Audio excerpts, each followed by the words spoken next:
Eh, entonces, ¿ya decidió cómo va a ser la prueba? ¿Va a ser así como Sí, dinámica? dinámica, sí. De hecho, tengo las instrucciones, se las voy a mostrar hoy día y las voy a subir a la plataforma de aula virtual para que lo puedan ver. Pero les voy a mostrar ahora porque en eso me demoré un poquito, porque ustedes son muchos. Estaba viendo la lista del curso, son 51 alumnos. Entonces, decidí hacer la primera evaluación por la cercanía a la fecha que teníamos para rendirla de la manera dinámica.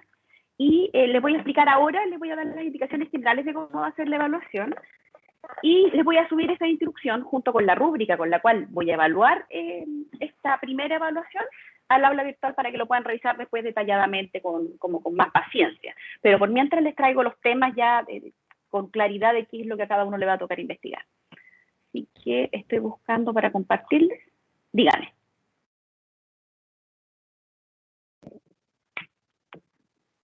Pensé que me quería decir algo, Camilo. No le iba a dar las gracias, pero como iba a seguir explicando, entonces ahí como me muteé. Ah, ya, miren, aquí está la instrucción. Bueno, esta es la primera evaluación de Derecho Comercial 3. El curso consta de 51 alumnos inscritos, por lo menos hasta ahora, porque parece que se me han ido incorporando alumnos. Lo que voy a hacer es asignar diversos temas de Derecho Comercial 3 a cada uno de ustedes. El trabajo consiste de dos partes, uno escrito, que recibirá una calificación, y la segunda, que es una disertación a través de la plataforma Teams, o en su caso, si Teams se les vuelve muy complejo, porque de hecho a mí me ha vuelto un poco más compleja, podemos ocupar Zoom, porque yo tengo una cuenta de Zoom que podemos ocupar de a varios, ¿no? Que va a recibir una segunda calificación. ¿Por qué voy a hacer esa distinción con respecto a las notas? Porque pasa que yo tengo un plazo para calificarlos. Entonces, la parte escrita, como todos me la van a entregar en una fecha determinada, que es creo el 26 de abril, que fue la fecha que acordamos con su representante, yo después de eso creo que tengo como 15 días para entregar esa nota y esa nota la voy a subir al sistema y lo que va a hacer su disertación a través de Teams va a ser según cuándo vaya haciendo su turno, porque ustedes son 51 alumnos.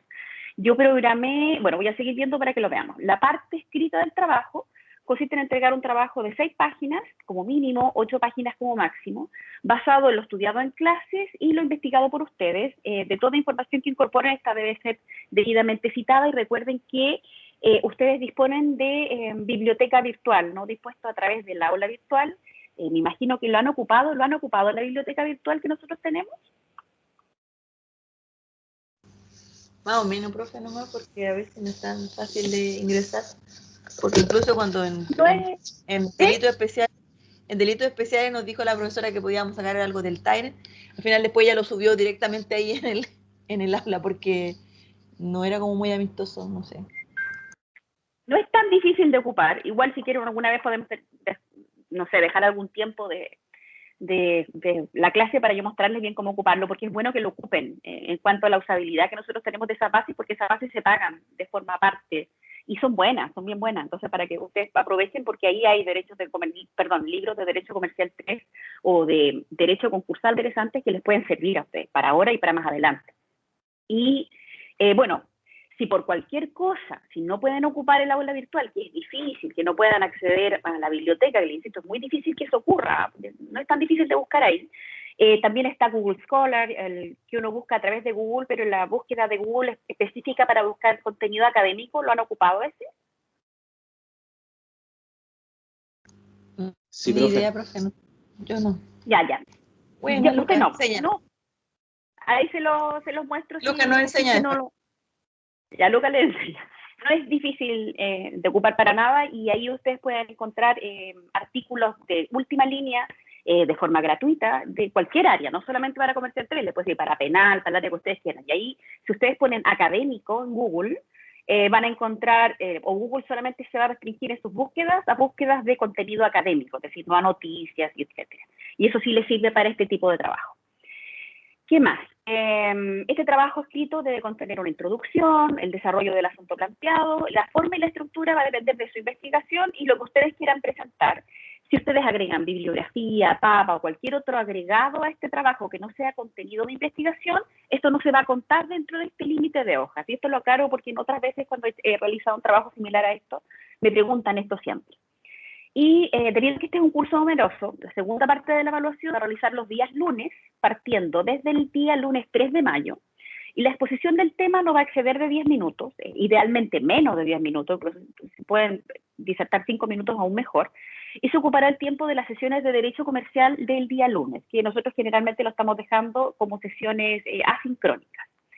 Y empezando desde el 1 día 3 de mayo, exponiendo 4 alumnos por día, en orden alfabético, es decir, vamos a ir en el orden que ustedes están en la lista. El trabajo debe exponerse con uso de material visual. ¿A qué me refiero con esto? Idealmente, si quieren, pueden ocupar PPT o cualquier otra alternativa que ustedes tengan. Y como podrán ver con una rúbrica que yo les voy a subir al aula virtual, de qué forma van a ser evaluados tanto el contenido de la parte escrita como el contenido de la parte que ustedes van a realizar en la disertación a través del aula virtual, o como les digo, en su caso, a través de Zoom, si tenemos problemas con esta plataforma. Y la calificación de la parte oral del trabajo se va a asignar con una nota que se va a subir el mismo día que ustedes realicen la disertación a través de esta aula virtual. Y el plazo de entrega del trabajo escrito va a ser el día 26 de abril. Cualquier consulta sobre el trabajo pueden hacerla en estas clases o a través de la plataforma Teams, que cuenta con un chat que me va avisando de los mensajes que ustedes me envían, o a mi correo institucional. Idealmente siempre les pido que no me envíen mensajes a través de el tema de mensajes del aula virtual, porque eso el aula virtual no me avisa y yo a veces no me doy cuenta que ustedes me hablan. Y si me hablan a través de Teams, probablemente les voy a contestar rápidamente. Bueno, aquí yo les asigné según el orden de la lista. Esto yo de todas maneras se los voy a subir al aula virtual para que ustedes lo tengan disponible y puedan ver qué tema en particular son unidades pequeñas de contenido de Derecho Comercial 3, donde ustedes pueden investigar y trabajar en el plazo asignado hasta el 26 de abril. No son cosas complejas, son cosas fáciles de encontrar, no hay ningún tema que sea muy difícil de encontrar, sea tanto que ocupen las bases digitales que nosotros tenemos en la Universidad Arturo Prat, sea que ocupen bases generales, como yo les mencionaba, a través de Google, etc. Es fácil de encontrar, si es que a algunos le costara o tuviera alguna dificultad. Entonces esto lo voy a subir lo voy a revisar bien si es que hay alguien que me falte, y lo voy a subir al aula virtual para que ustedes lo tengan a su disposición. ¿Tienen alguna consulta con respecto al trabajo de lo que hemos visto hasta aquí?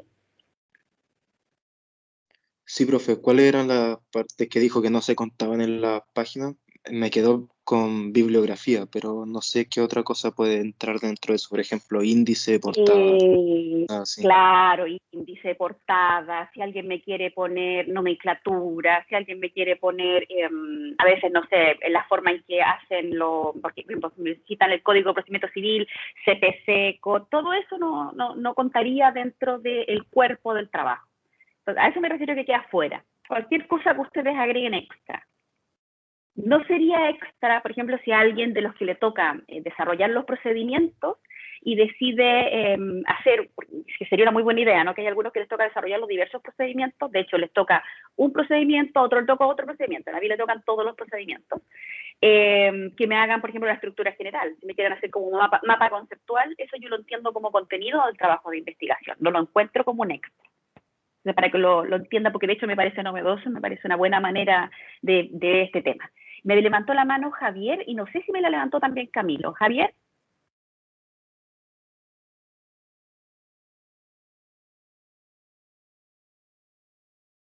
Bueno, profesora, como nadie hable, voy a preguntarle una cosa. Profesora, ¿Sí?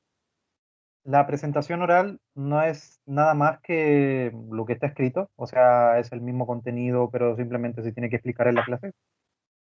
Claro, es exactamente, o sea, usted verá cómo decide disertarlo, ¿no? De pronto, no sé, en 5 minutos no va a alcanzar a ver las 8 hojas, va a alcanzar a ver menos, quizás va a alcanzar a ver solo las conclusiones de su trabajo o solo la parte introductoria. Eso es algo que tiene que decidir usted cuando haga su disertación.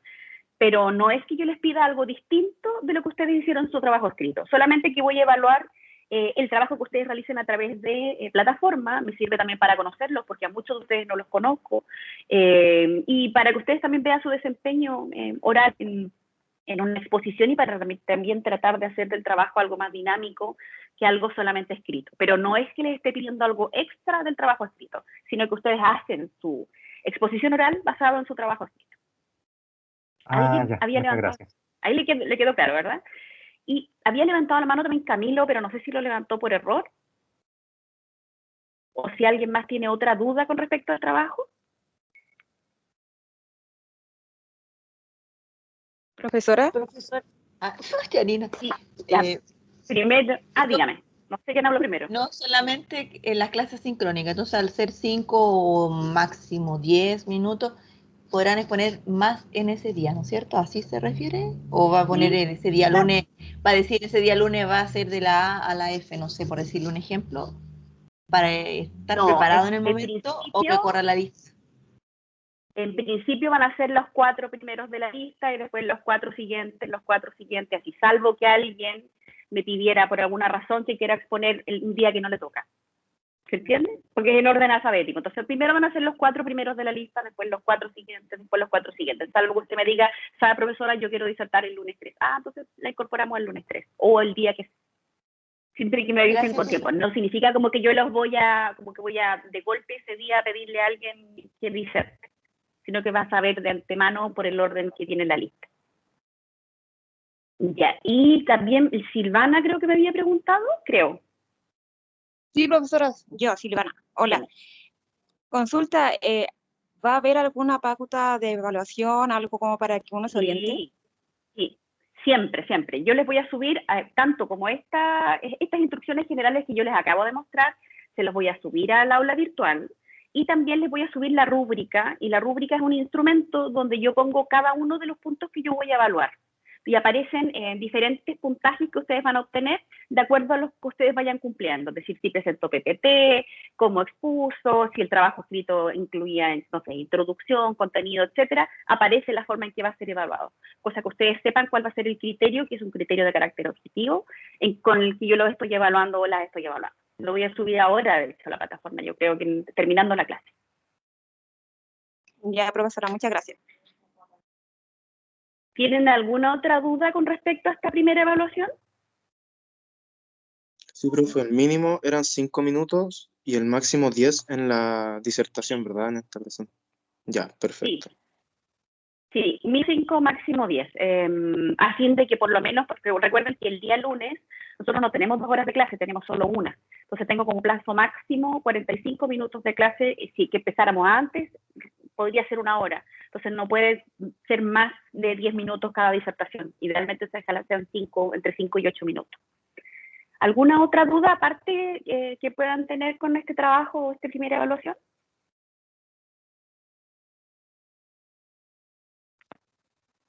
No. Ya, entonces ahora sí ya pasamos a el contenido de la clase, y les recuerdo de todas maneras que yo, terminando esta clase, voy a subir estas instrucciones generales al aula virtual, algunas de las sesiones, y les voy a subir, de hecho lo voy a subir a evaluaciones, y les voy a subir la rúbrica con la cual van a ser evaluados y evaluadas, para que la conozcan y sepan cuál es el criterio que yo voy a seguir a la hora de evaluarlos. Así que ahora sí ya empezamos con la clase de hoy oficialmente.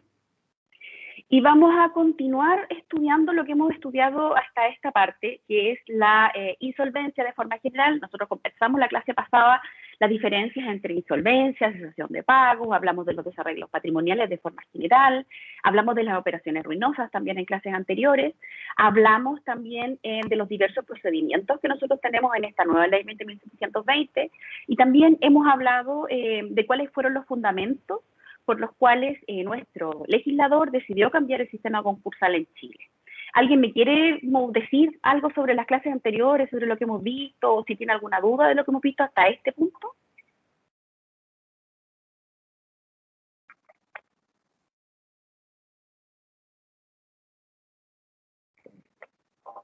¿No? Profesora, Dígame. bueno, usted había dicho que la cesación de pago es evidente para los acreedores y que la insolvencia era evidente ante el mismo deudor. ¿A qué se refiere Sí. con evidente? Para el deudor es evidente en cuanto nota que su patrimonio, la insolvencia, en cuanto nota que su patrimonio es incapaz de cumplir con las obligaciones. Todavía no ha llegado a ese punto. Es decir, se da cuenta que su patrimonio no va a ser capaz de cumplir con las obligaciones previamente contraídas. Y cuando nosotros hablamos de la cesación de pagos, es cuando en efecto esta persona deudora, este deudor empresa, deja de pagar. Y por tanto, el acreedor, al ver que no se pagan aquellos créditos a los que tenía derecho a cobrar, se da cuenta, o sea, es evidente que este deudor se encuentra en un estado de cesación de pagos. ¿Ahí le queda un poquito más claro?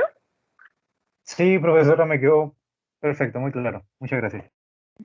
Ya. Y me pregunta, parece que Lucas, Si el PPT está subido al aula, no, el PPT yo no lo subo al aula, este PPT en particular, porque, bueno, si quieren se lo subo, ¿no? No tengo problema, pero lo que a mí no me gusta, sí, se los digo bien sinceramente, porque yo les subí un apunte.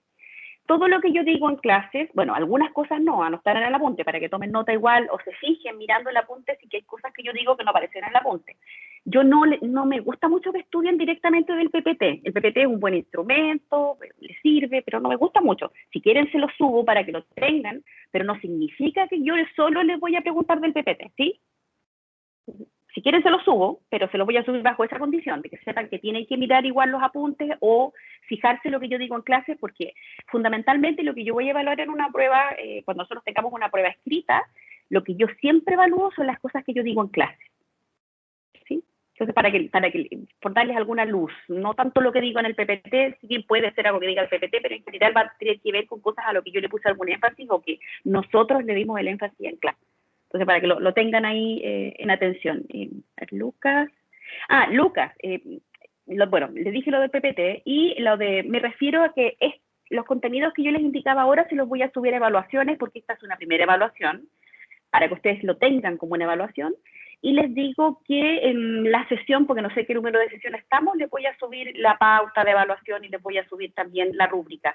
Voy a ver si se los puedo subir también acá a Teams. Si se lo puedo subir acá a Teams, también se lo subo para que lo tengan disponible. A algunos le complica la aula virtual, a pesar de que es ideal que revisen en la aula virtual, porque ahí yo les subí algunos apuntes.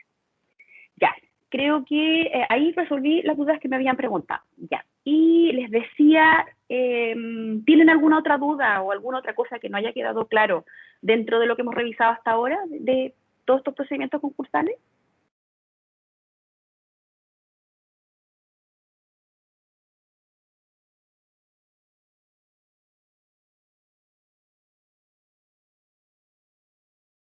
Cualquier cosa me dicen, si que tienen alguna otra duda, si hay otra cosa que no les quede claro.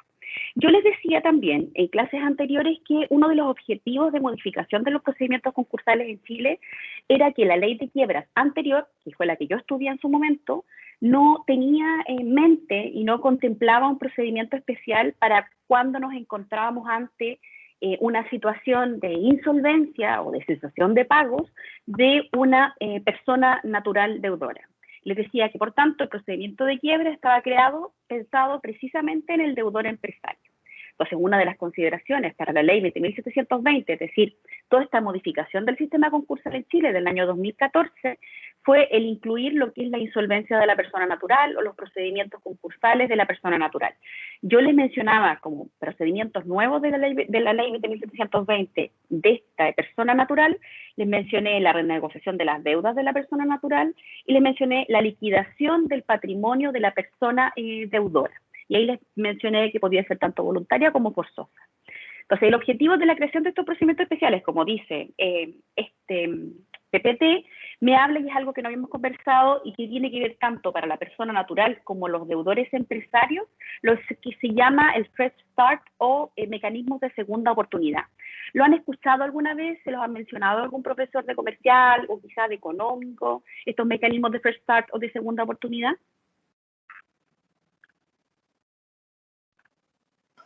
No, profesora. No, ya. Bueno, aquí te lo estoy marcando. En lo personal no lo conozco. No lo conoce. Es novedoso para nuestra legislación, pero no es novedoso en general para el derecho concursal o el derecho comercial. El Fresh Start o la segunda oportunidad, y les hablo de Fresh Start no porque uno quiera ocupar términos anglosajones, sino porque desde esa legislación fue donde se generó este marco normativo que se preocupaba de qué hacemos cuando nos encontramos ante una persona deudora o ante un deudor empresario, que sea por una mala gestión de sus negocios o por una mala distribución o por, no sé, por haber haber sido mal asesorado, cayera en una situación de insolvencia y que efectivamente lo llevara a un procedimiento concursal.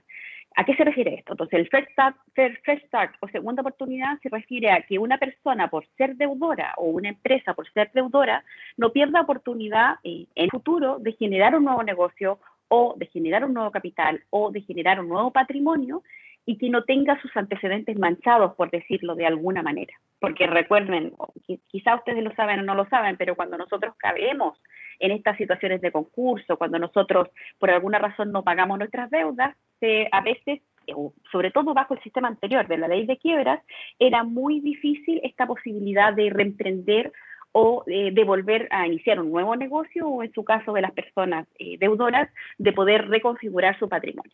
Entonces nosotros podemos definir este mecanismo de Fresh Start o de segunda oportunidad como la liberación o condonación definitiva de las deudas o el pasivo no satisfecho por el deudor tras el procedimiento de reestructuración o de reorganización de las deudas, o bien tras un procedimiento de liquidación, ya sea en el seno de un proceso concursal o fuera del mismo.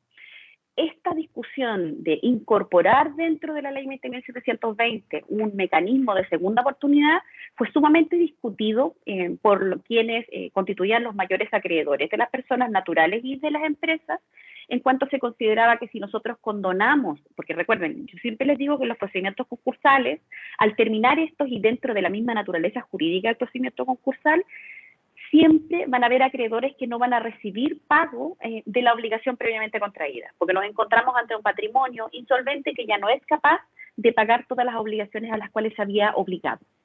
Entonces, como nos encontramos ante esta situación, ¿qué es lo que ocurre cuando termina el procedimiento concursal? Y pensemos en un procedimiento concursal de liquidación de la empresa para que se nos haga un poquito más claro.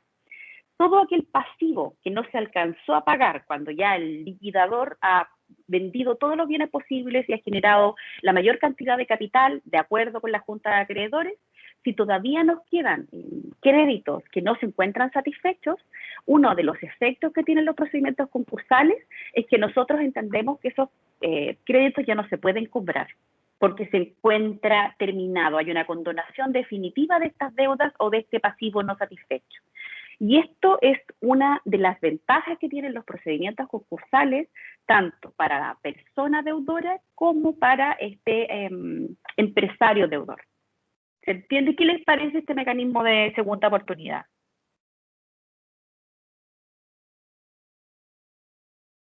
Sobre todo en el marco que nosotros nos encontramos ahora. Es una oportunidad súper buena para las personas que no pueden solventar su pasivo, o sea, y no ahogarse en las deudas, por así decirlo. Claro, no ahogarse en las deudas, ¿no? Que finalmente tengamos una verdadera oportunidad de reemprender dentro de estos procedimientos concursales. Por supuesto, esto fue sumamente discutido cuando se estaban generando la ley 20.720. Los acreedores consideraban, porque generalmente yo no soy de esa vertiente en general del derecho concursal, pero hay gran parte de profesores de derecho concursal que creen que la gran mayoría de las personas deuda solo por una mala gestión de sus deudas, y en general en Chile, porque no en el mundo, en España y en otras partes ya lo han visto de otra manera, solamente se ve la responsabilidad de la persona deudora o del deudor empresario en la mala gestión de su propio capital o de sus recursos. ¿Por qué les digo esto? Porque también existe, y está muy trabajado en otras legislaciones, la responsabilidad de las instituciones financieras en el acceso al crédito que nosotros tenemos. ¿Por qué les digo esto? Porque es importante, y en Chile es algo que debemos trabajar, yo creo, mucho más profundamente, el cuánto acceso nosotros damos y cuál análisis nosotros verdaderamente hacemos a las personas una vez que les concedemos un crédito o el acceso a una determinada cantidad de dinero, sobre todo en la situación extrema en la que nos encontramos ahora, donde la gran mayoría de los chilenos no hemos recibido bonos de apoyo y donde probablemente muchos hemos tenido que acceder a nuestros fondos de pensiones para poder superar esta etapa compleja que constituyó el COVID-19. Solo estoy dando este ejemplo porque, bueno, es una situación mundial muy conocida, pero ya antes del COVID-19 nosotros ya nos encontrábamos en estándares muy altos de sobreendeudamiento. Es decir, que la gran mayoría de los chilenos y chilenas se encuentran con su patrimonio muy comprometido por créditos que han tomado con instituciones financieras y sobre todo pensando que el rubro de las instituciones financieras ha aumentado como en el último tiempo, en cuanto incluso las casas comerciales también están entregando acceso a crédito. Entonces, ¿cuál es la responsabilidad que tienen estas instituciones financieras cuando entregan créditos en particular? Y sobre esta materia trabajo, bueno, en la facultad lo trabajo yo y también lo trabaja el profesor Miguel Ángel de Victoria. Específicamente él realizó su tesis doctoral sobre este tema y es muy interesante la responsabilidad que tienen estas instituciones financieras. Y como les digo, es un tema bien resistido en derecho comercial a nivel nacional, pero a nivel internacional es un tema que no se discute mucho, porque también nosotros tenemos que pensar de quiénes los que intervienen en el acceso a crédito, no solamente nosotros como personas naturales, no solamente los empresarios, sino también quien nos entrega crédito cuando nosotros no tenemos la posibilidad de pagar. Entonces ahí hay una responsabilidad compartida al menos. Ya.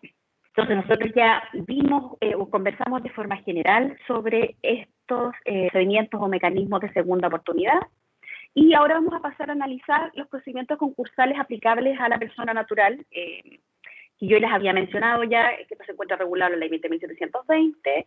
Específicamente vamos a revisar el procedimiento de renegociación de la persona deudora y la liquidación de los bienes de la persona deudora, pero específicamente vamos a hablar de la renegociación.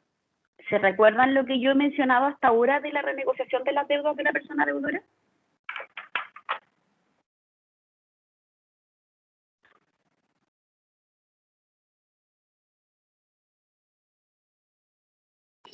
¿Que se podía realizar en un negocio que fuera viable?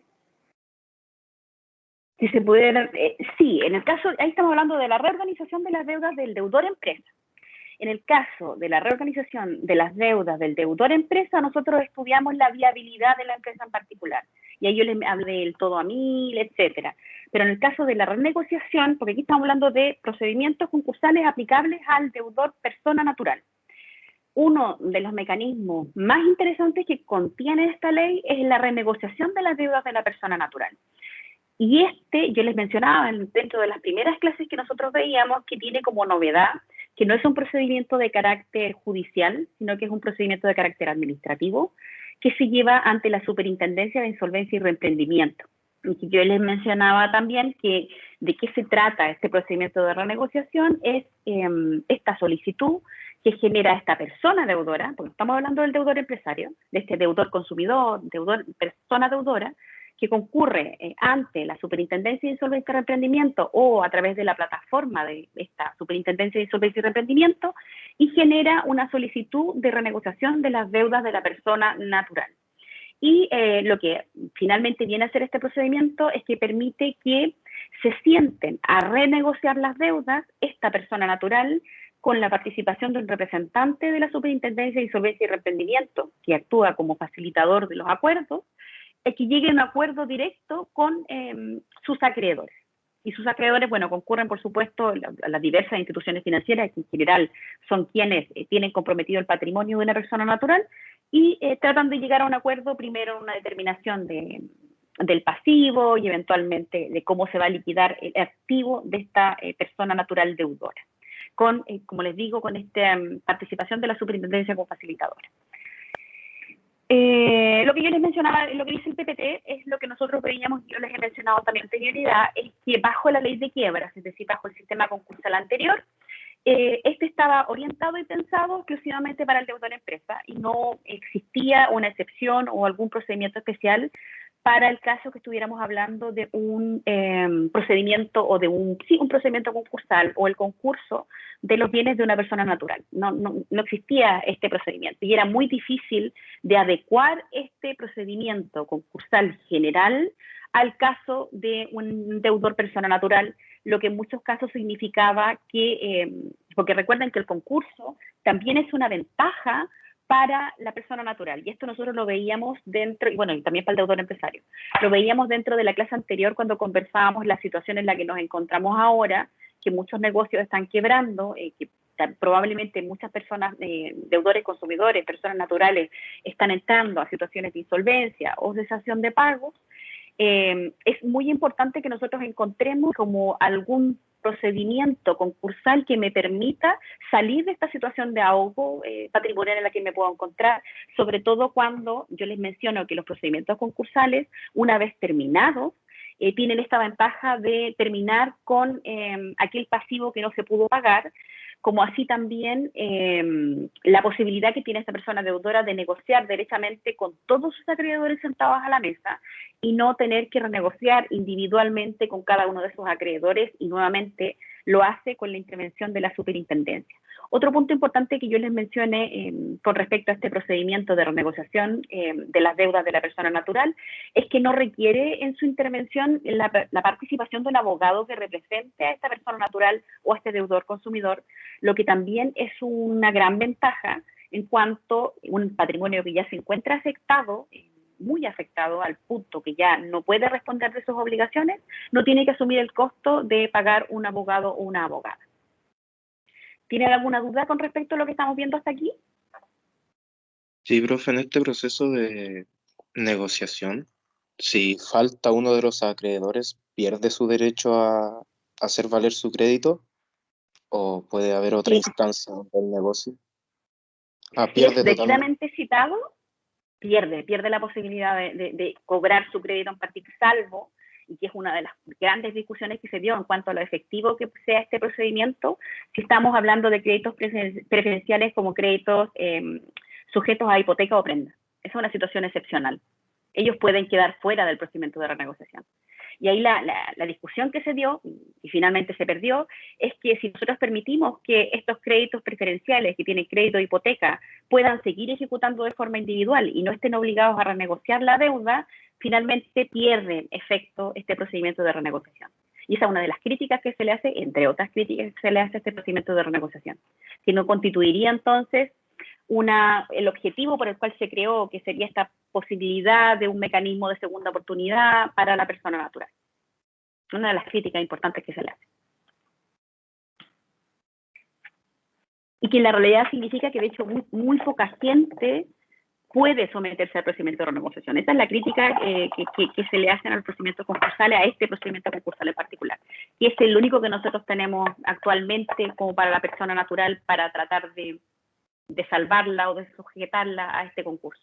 Porque si ustedes piensan, si yo les digo, ustedes como persona natural, que están con su patrimonio comprometido, que voy a citar a todos sus acreedores, pero no puedo obligar a aquellos que tienen hipoteca y prenda, en general la gran mayoría de los chilenos y chilenas, en el mejor de los casos tenemos un bien inmueble, en el mejor de los casos porque muchos no tenemos bienes inmuebles, un bien inmueble que probablemente está sujeto a hipoteca del banco que me dio el crédito para poder adquirir ese bien inmueble.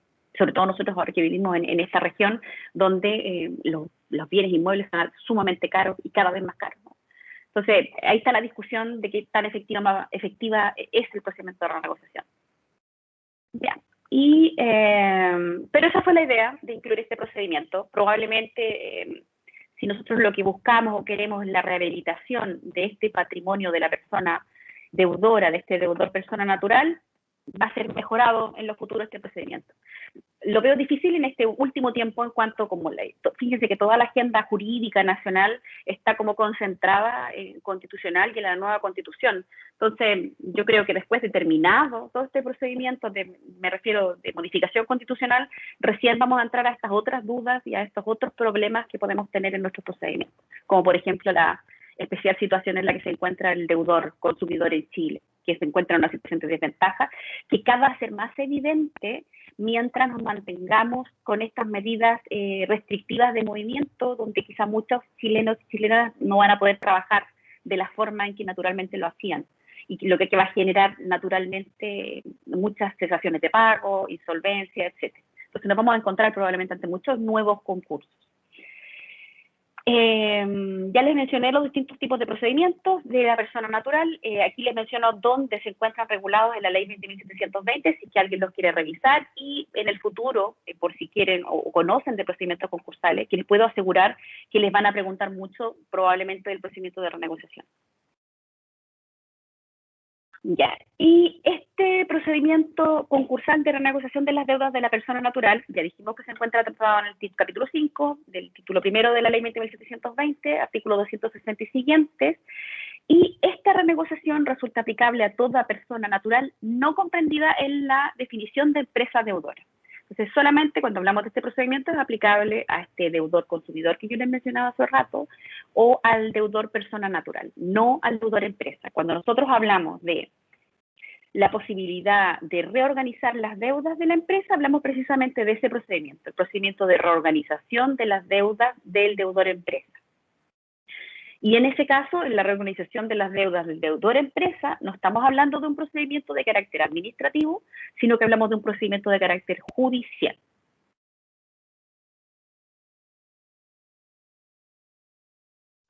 Es más o menos lo mismo. ¿Alguna duda hasta aquí, lo que hemos revisado? Profesora, no sé si escuché mal o qué, pero creo haber escuchado de que usted mencionó de que la renegociación no sirve para las deudas de hipoteca o prenda. ¿Eso es cierto? No es que no sirva, sino que no están obligados a concurrir a la audiencia que se lleva ante la superintendencia. Y esto fue, le digo, fue objetivo, cuando se estaba discutiendo la ley 20.720 se discutió mucho ese punto, sobre si nosotros debíamos incorporar en la renegociación que se realiza ante la superintendencia estos créditos preferenciales. Fue tanta la presión con respecto a estos créditos en particular que quedaron excluidos de la obligación. Ellos pueden ir si voluntariamente quieren ir, pero no están obligados a concurrir. Y eso hace que este procedimiento de renegociación sea poco efectivo. Dígame. Y lo otro que le quería preguntar es que usted dijo que la persona natural, se sentaba con un representante de la superintendencia para llegar a un acuerdo con los acreedores. ¿El rol que tiene el representante de la superintendencia es de mediador? De facilitador, en realidad, de los acuerdos. Lo que hace, en audiencias en las que yo he estado presente, en realidad, si bien no debiera solo representar el interés de la persona deudora, en lo que hace en la intervención es que interviene asistiendo a aquella parte que se encuentra más débil en la negociación. Porque imagínense quién concurre a esta audiencia es la persona deudora, probablemente al lado de la persona deudora va a estar el representante de la Superintendencia de Insolvencia y Reemprendimiento, y en esta mesa, que es como una especie de mesa ovalada, están todos los abogados representantes de las distintas instituciones financieras o instituciones que tienen créditos con esta persona natural. Entonces, claro, es desventajosa la negociación. Por lo mismo, a pesar de que el representante de la superintendencia actúa como facilitador de los acuerdos, porque lo que busca es que lleguen a acuerdo el acreedor con la persona deudora, actúa también apoyando a quien es el débil jurídico de esta negociación. Y aparte, como en el caso particular de acá de Iquique, nosotros tenemos solamente una persona que se encuentra a cargo de la Superintendencia de Insolvencia y Reemprendimiento, es asistida por un funcionario de Santiago, quien va realizando ciertos cálculos, porque para poder determinar el pasivo y eventualmente el activo, y poder determinar cuánta parte del activo que tiene esta persona natural que se encuentra sobreendeudada, puede destinar al pago de las deudas previamente contraídas. Entonces se hace todo un cálculo matemático que se muestra para que lo vean los acreedores y para que lo vea la persona natural, diciendo cuánto del patrimonio que tiene esta persona natural, cuánto del sueldo que tiene esta persona natural puede destinar al pago de las obligaciones que tiene con estos acreedores que se encuentran en esta mesa. Muchas gracias, profe. Ya. Y a esta regulación que yo les mencionaba con respecto a la renegociación que se encuentra en la ley 20.720, además tenemos que sumar una norma de carácter general, número 9 de la Superintendencia de Insolvencia y Reemprendimiento, que modifica una norma de carácter general número 8 que regula el procedimiento relativo a la realización en estos procedimientos y desarrollo de las audiencias de determinación del pasivo de ejecución en el marco de este procedimiento concursal de renegociación de las deudas. Y esta modificación ocurrió el 29 de septiembre del 2016. Recuerden que la ley 20.720 sí, existe desde el año 2014 y se modificó para perfeccionar el procedimiento concursal de renegociación de las deudas en septiembre del 2016, a fin de poder que quedara claro cómo era el desarrollo de estas audiencias que yo les menciono de determinación del pasivo y de ejecución en este marco del procedimiento de renegociación. Ya, nosotros podemos definir este procedimiento de renegociación como un procedimiento administrativo, como ya se los había mencionado, gratuito, que no se los había mencionado y que es muy importante, y el que se lleva ante esta Superintendencia de Insolvencia y Reemprendimiento. La superintendencia en el procedimiento de renegociación actúa como facilitadora de acuerdos entre esta persona deudora y sus acreedores. Es lo que yo les mencionaba, pero que en la práctica igual significa que, o por lo menos de la forma en que actúan los funcionarios de esta Superintendencia de Insolvencia y Reemprendimiento, es asistiendo a aquella parte que se encuentra un poco más débil en esta discusión o en esta negociación que se genera en esta mesa. De esta manera, la ley 20.720 viene a innovar en cuanto permite que las personas naturales puedan concurrir a negociar directamente con sus acreedores con asistencia de este organismo técnico que fue especialmente creado por la ley 20.720. Recuerden que antes de la dictación de esta normativa no existía la Superintendencia de Insolvencia y Reemprendimiento, sino que lo que nosotros teníamos era la Superintendencia de Quiebras y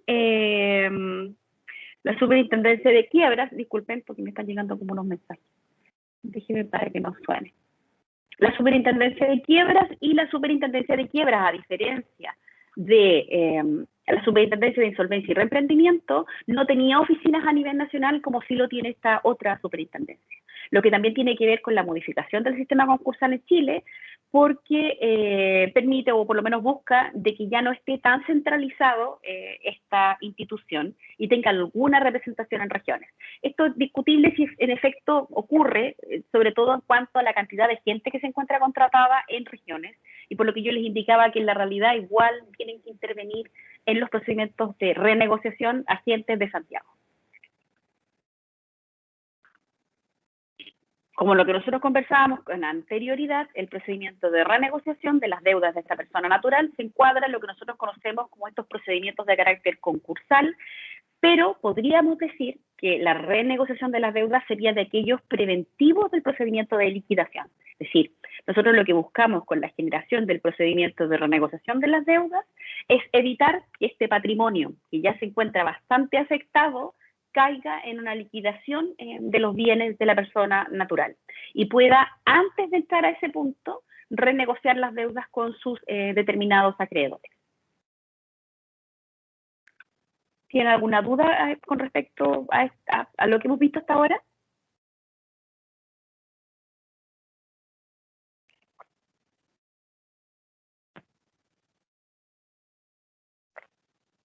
¿No? Ya, entonces continúo. Por lo que entonces ha sido creado orientándose a esta renegociación de las deudas que permite a las personas naturales que se encuentran en esta situación de crisis financiera el negociar un acuerdo que les permita pagar sus deudas de acuerdo a sus posibilidades, evitándose de esta forma la liquidación del patrimonio.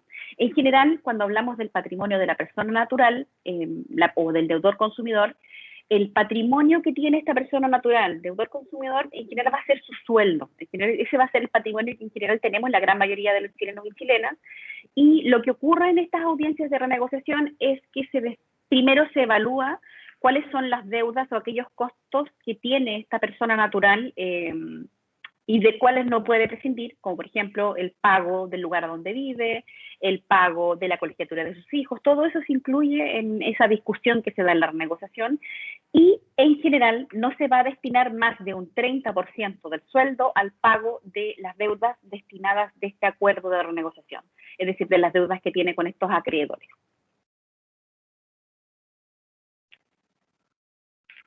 Y aquí se produce una discusión que doy en particular yo con respecto a cuál es la naturaleza jurídica de este procedimiento concursal de renegociación de las deudas, debido a que mientras se estaba tramitando la ley 20.720 existía toda una discusión sobre si íbamos a incluir o no procedimientos de segunda oportunidad o procedimientos que se ocuparan del sobreendeudamiento de las deudas de la persona natural. Para parte de la doctrina, considera que este procedimiento de renegociación de las deudas vendría a responder o sería equivalente a un procedimiento de sobreendeudamiento de las deudas de la persona natural. Sin embargo, para algunos autores, específicamente para Ignacio Paredes y Octavio Bofill, viene como una discusión con respecto a si nosotros tenemos dentro de esta ley concursal este procedimiento de renegociación y atendiendo a los requisitos que establece el artículo 260, efectivamente no nos encontraríamos ante un procedimiento que lo que venga a ocuparse es del sobreendeudamiento de la persona natural.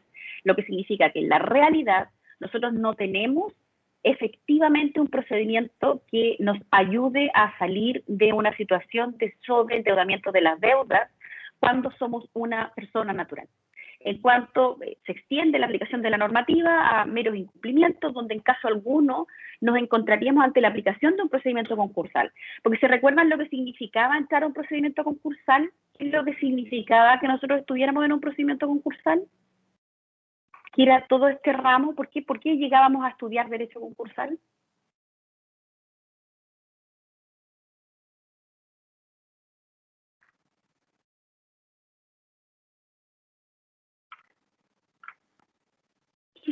¿Por qué nosotros estamos, por qué nosotros no ejecutamos individualmente? ¿Por qué llegamos al concurso de los créditos?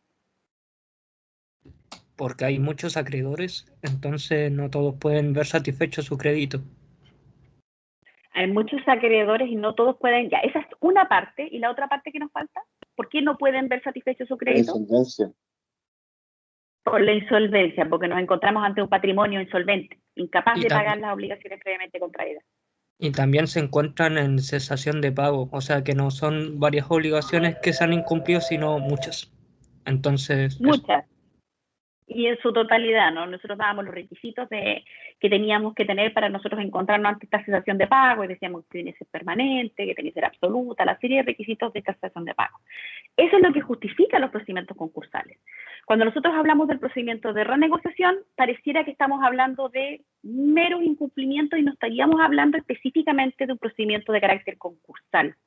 Ahora, otro de los debates que se da con respecto a este procedimiento de renegociación es que no se ocupa efectivamente de este problema que nosotros estábamos conversando hoy día en la clase, que es un problema cada vez más patente en nuestra legislación y en nuestra realidad económica, que es el nivel de sobreendeudamiento que tienen los hogares chilenos, que es altísimo. También el nivel de sobreendeudamiento que tienen los jóvenes profesionales en Chile en cuanto a los créditos que ya tienen contraídos cuando están recién empezando su vida profesional. Todo eso, todo este escenario, lo que dice parte de la doctrina es que requiere que nosotros tengamos efectivamente un procedimiento que se ocupe del sobreendeudamiento de la persona natural y que se ocupe también de la responsabilidad de las instituciones financieras en la entrega de créditos. ¿Han escuchado sobre todo sobre el sobreendeudamiento de los chilenos y las chilenas? ¿Qué saben al respecto?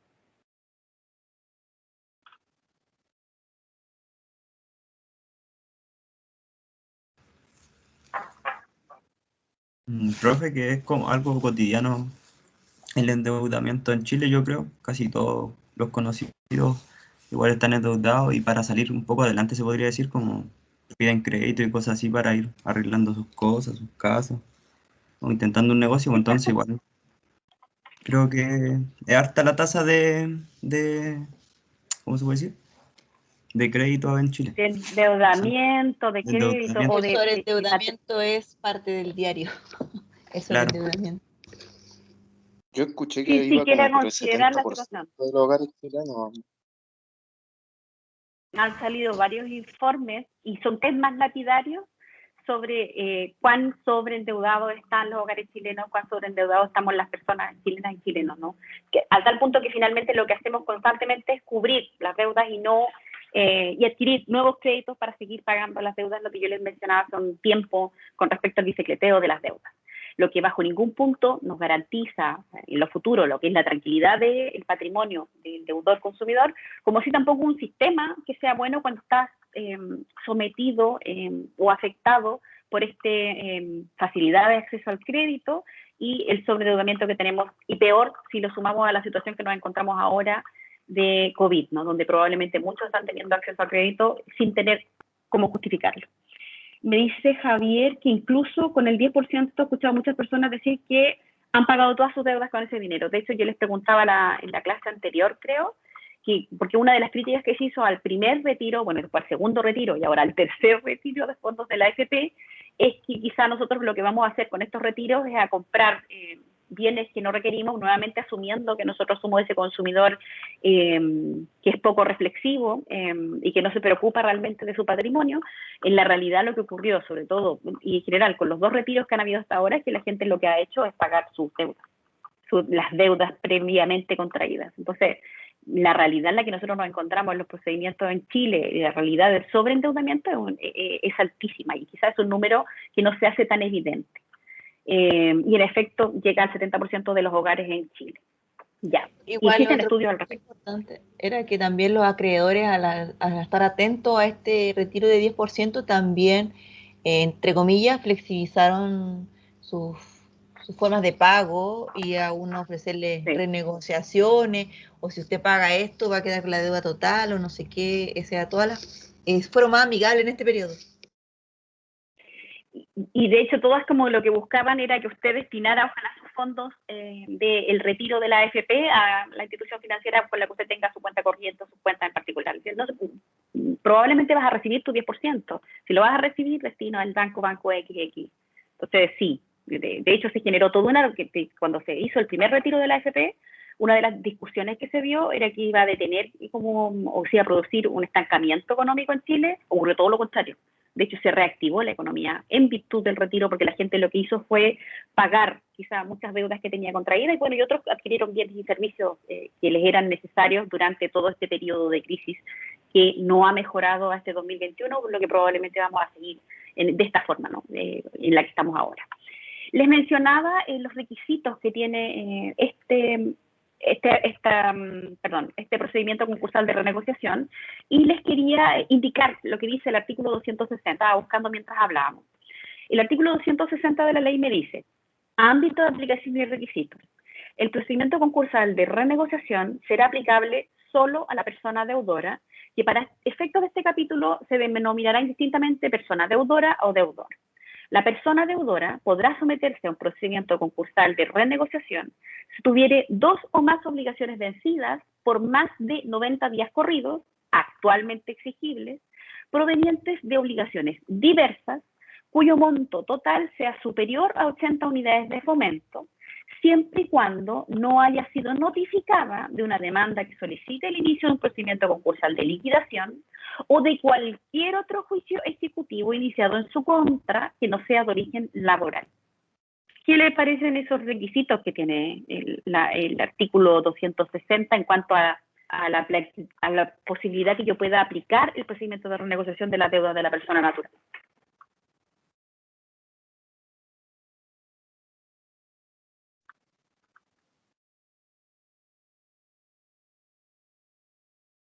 Profesora, disculpe, el Dígame. vencimiento de estas deudas, como dijo, no escuché bien, por favor.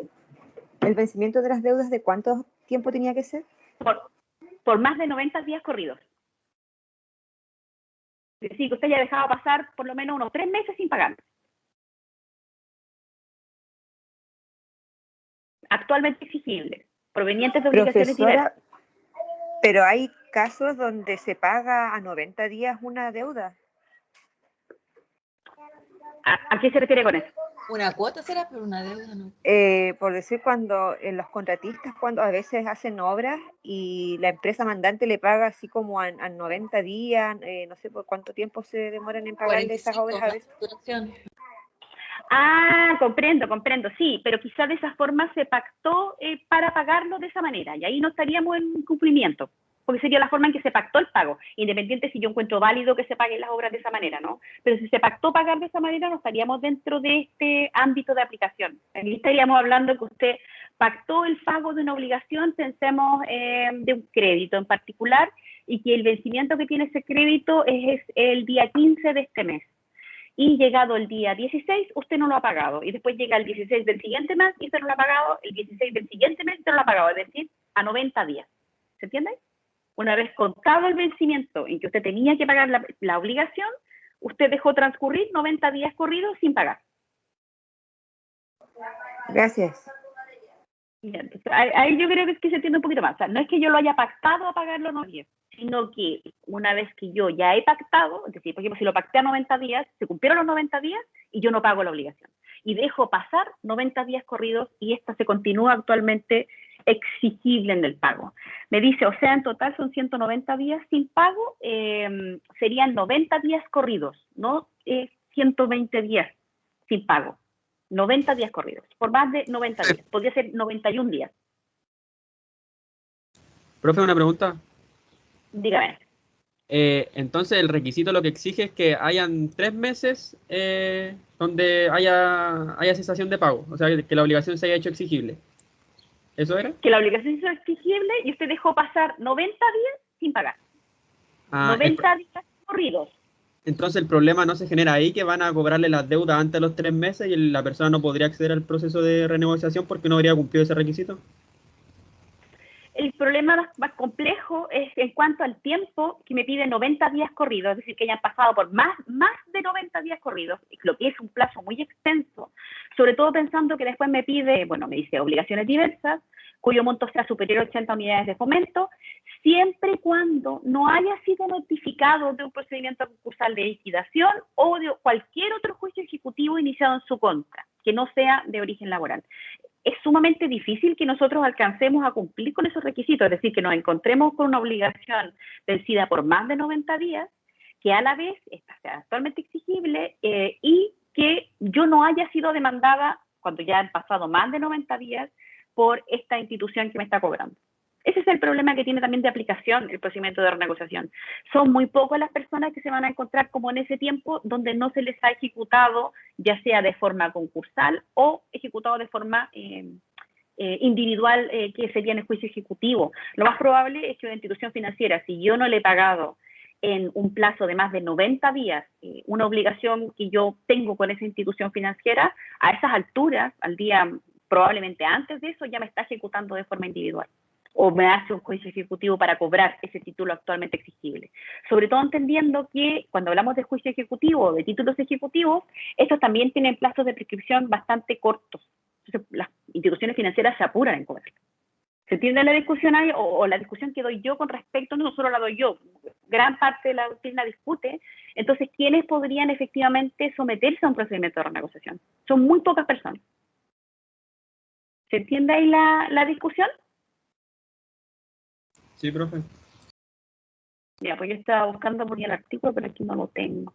Entonces, te lo voy a mostrar en la siguiente clase para que lo veamos requisito por requisito, pero el punto es el siguiente, es decir, va a ser muy difícil que una persona natural, deudor, consumidor, efectivamente se encuentre en una situación donde tenga 2 o más obligaciones vencidas por más de 90 días corridos, actualmente exigibles, provenientes de obligaciones diversas, cuyo monto sea superior a 80 unidades de fomento, y siempre y cuando no haya sido notificado de una demanda que no solamente es concursal de liquidación, sino que incluye los juicios ejecutivos. Entonces va a ser muy poco probable que un deudor que se encuentra en esta situación efectivamente pueda someterse a un procedimiento de renegociación. Va a costar mucho que uno calce dentro de estos requisitos que establece la ley.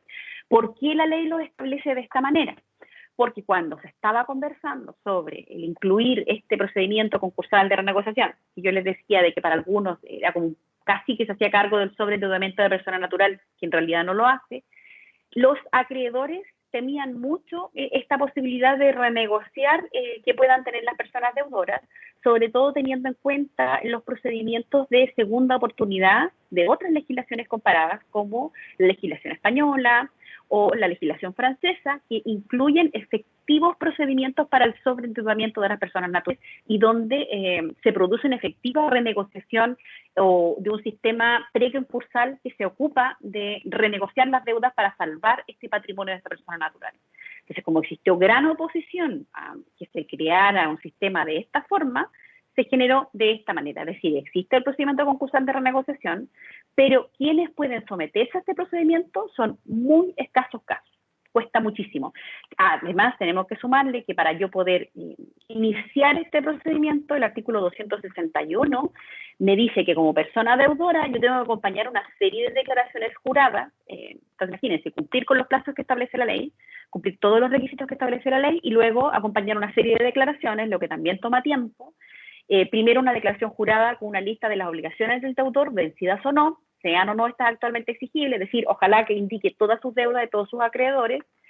Declaración jurada con la singularización de todos los ingresos que percibe esta persona deudora por cualquier causa, a fin de eventualmente determinar cuál es el activo que tiene para pagar el pasivo comprometido. Una declaración jurada con el listado completo de sus bienes, indicación de aquellos que se encuentran o que la ley declara como inembargables. Declaración jurada o una propuesta, de renegociación de todas sus obligaciones vigentes. Imagínense, todos estos requisitos y además le pido que genere una propuesta de renegociación a una persona natural y una declaración jurada en que conste que es persona deudora o que habiendo iniciado actividades comerciales no ha prestado servicios para dichas actividades durante los 24 meses anteriores a la presentación de esta solicitud. Y eso también fue muy difícil, porque también se dijo que este procedimiento de renegociación podía ser ocupado por los deudores empresarios para evitar el concurso, lo que en la realidad, bueno, es imposible.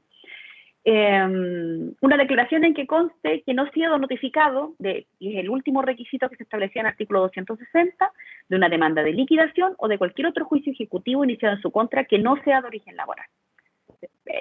Ese es el gran defecto que tiene este procedimiento concursal y que es uno de los debates que se da o que se dio en su momento sobre si efectivamente nos sirve para ocuparnos del procedimiento de sobreendeudamiento de la persona natural, sobre todo en un estado como el chileno, donde nosotros ya hemos llegado a la conclusión que tenemos mucha gente, muchos chilenos y chilenas que se encuentran sobreendeudados. Entonces, es un procedimiento que yo se los voy a pasar para que lo conozcan, porque puede que alguien sí cumpla estos requisitos y es un buen procedimiento para quienes cumplen estos requisitos, pero en la realidad cuesta mucho que pueda ser aplicado y por eso se los digo para que ustedes estén siempre atentos a cuáles son los requisitos que establece la ley para que ustedes puedan someterse al procedimiento de renegociación. Es decir, para que se apuren antes de que reciban una ejecución, sea a través de juicio ejecutivo o a través de procedimientos concursales. ¿Tienen alguna duda con respecto a lo que hemos visto hasta ahora?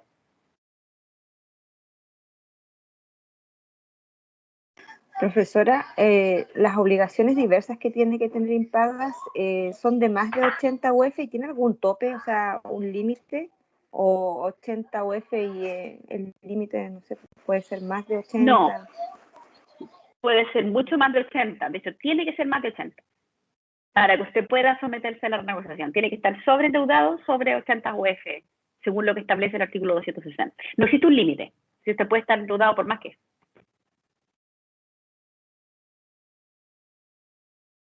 Ahora, si alguien está muy sobreendeudado, probablemente va a poder entrar al procedimiento de renegociación, pero si está así endeudado, no sé, me trato de imaginar, así, 500 millones de pesos y tiene una renta de 1,5 millones y dentro de ese 1,5 millones debe destinar ciertos costos fundamentales a su vida, va a ser muy difícil que pueda renegociar. Entonces, probablemente lo que va a ocurrir es que se va a hacer la audiencia de determinación del pasivo, que es la primera audiencia que se realiza donde concurren los acreedores y efectivamente se conocen en conjunto con las declaraciones que prestó esta persona deudora, más los créditos que indican estos acreedores que concurren a la audiencia, se determina lo que debe esta persona natural, son, no sé, 300 millones de pesos, 500 millones de pesos en el ejemplo que estaba dando yo.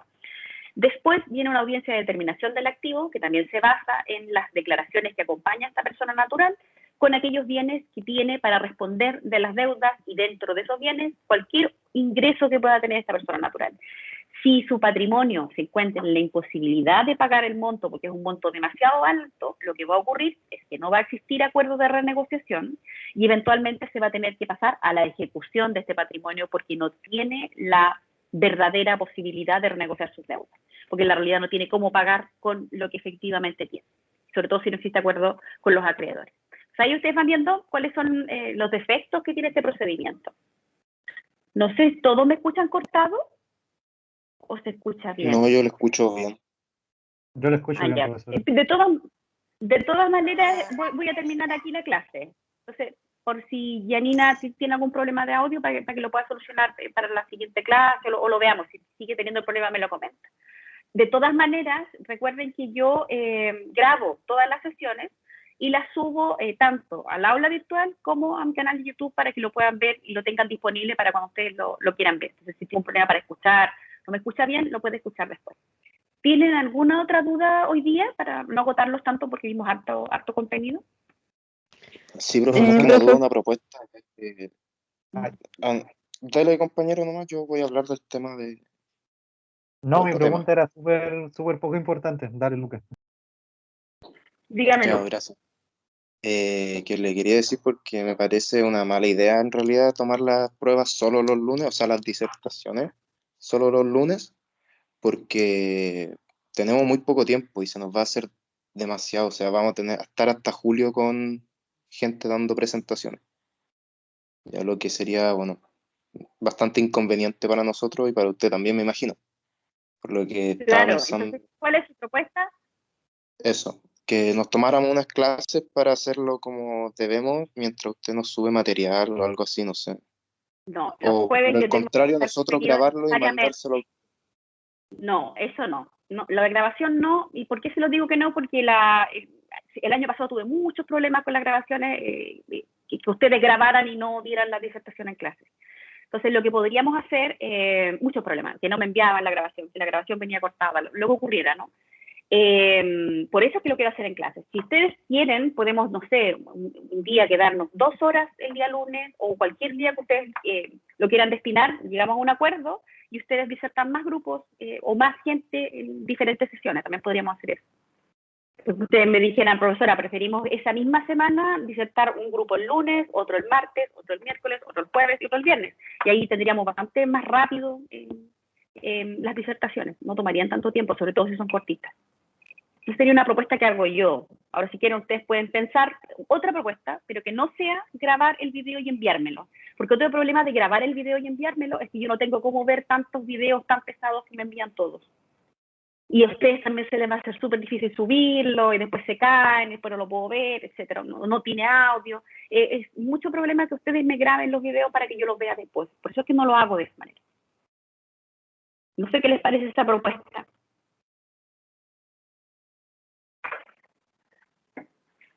Sí, podría ser la propuesta que nos dé Entonces, usted, por todos los días agendar horas, dependiendo también de su podríamos agendar disponibilidad horas y de la disponibilidad nuestra. de ustedes, claro. Entonces ahí ustedes me dicen, por ejemplo, los que les toca el lunes, lo dan el lunes. Otros me dicen el martes, miércoles, jueves, y ahí lo vamos conversando a través del chat de Teams. Y ahí vamos agendando horas, podríamos agendar horas, claro, yo podría hacer una agenda y ustedes ir tomando bloques dependiendo de la disponibilidad de ustedes y de mi disponibilidad de tiempo. Cosa de Ya, que profe, no ¿me puede estemos mandar hasta nuestro junio horario evaluando. para hacer esa agenda? Le puedo mandar nuestro horario y usted el suyo y armamos algo ahí. ¿Le parece? Sí, Como la hora que me estemos parece, me parece. todos de acuerdo, después lo subo ahí para que los compañeros voten también de su opinión, etcétera, y ahí llegamos a un Sí, acuerdo. sí, eso me parece bien y llegamos a un acuerdo ahí para poder dar la disertación. Siempre consideren, entonces, si alguien tiene problemas para presentar, también yo considero ese caso, si alguien no puede presentar, si se le cae el Teams, lo que sea, también ahí tenemos que hacer excepciones, ¿no? No es que no vaya a haber una situación excepcional, sino que idealmente me den la disertación a través de en clase o en alguna sesión especial. Sería como hacer una prueba oral, ¿no? Una prueba oral probablemente me voy a tomar más de 10 minutos con cada uno. Ya, eso. ¿Tienen alguna otra duda con respecto a lo que estudiamos, la prueba, etcétera? Ashley. Sí, yo quería consultar para confirmar lo de las 80 UF, ¿era que el cúmulo de las deudas tenían que formar más de 80 UF o cada deuda que obviamente se va a renegociar tenía que ser más de 80 UF? No. El cúmulo de deudas que usted está presentando a la superintendencia para someterse al procedimiento de renegociación sea más de 80 UF. Ah, ya, muchas gracias. ¿Alguna otra duda que tengan con respecto a lo que hemos visto hasta ahora?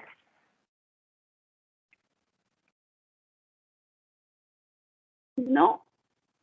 Ya, entonces nos veríamos en principio el próximo jueves. Voy a estar conversando con Lucas con respecto a cómo cuadrar la evaluación, sobre todo de la parte oral, cosa de que idealmente terminemos en este mismo mes o en mayo esta evaluación. Dígame, María Ángel, ¿viste?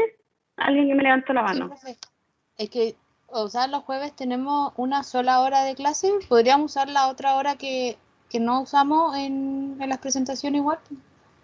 También, sí, sería una muy buena idea. Por ejemplo, ahora, terminando la clase, la segunda hora la destináramos a 4 disertaciones más. También podría ser. De ahí avanzaríamos bastante más rápido. Pero de todas maneras lo voy a conversar con Lucas. Bueno, y él me imagino que lo conversa con ustedes para que lleguemos a un acuerdo. Pero no se preocupen, vamos a llegar a un acuerdo con respecto a eso. Ya. ¿Alguna otra duda que tenga o propuesta?